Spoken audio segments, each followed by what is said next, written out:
I've been learning how to be a garden girly over the past year. This is part one of our most recent garden makeover. If you don't know where to start, get this book. It's such a helpful tool. I've had big dreams of what this space could be since we moved in, and it has come such a long way. I'm going to walk you guys through what we've been up to and how we're transforming this area. As with any project, you have to start with a vision. It's so fun to dream up what your space could be. I always head to Pinterest because they have the best inspiration there. Eventually, we're going to add a whole row of windows to the side of our house, kind of like a breakfast nook situation where you can look out at the garden, but that's later down the road. Right now, we're just focusing on the garden portion, which surprisingly takes a lot of work. There's so much planning that goes into it, sourcing all of the products you need, and of course, figuring out what vegetables you ultimately want to grow in your space, what's going to grow best with each other, what zone and climate you live in.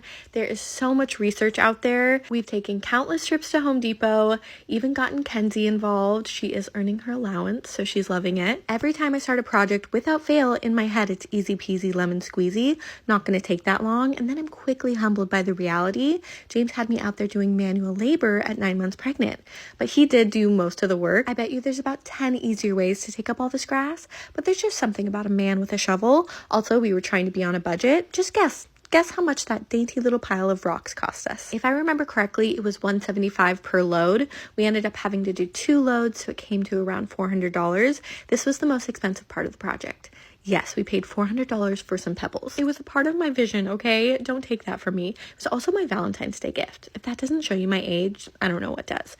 Okay, the most important thing you're gonna need are, of course, raised beds. These gorgeous boxes come in a set of 2. We've had our previous ones for the past year. They've held up well. We've added 4 new boxes for the season. There are a lot of different formulas and methods out there on the best way to fill up your beds. You would think it was simple as just adding some dirt, but no, of course, there's a whole science behind it. We were definitely met with some struggles trying to get all of this dirt into the backyard, but hashtag women, we're innovators. We made it work. So for the bottom, mulch, then cow manure, yes, cow shit, then we're doing raised bed soil, and then topsoil. Don't ask me why though. All I know is the soil is one of the most important parts. It's going to help your plants thrive.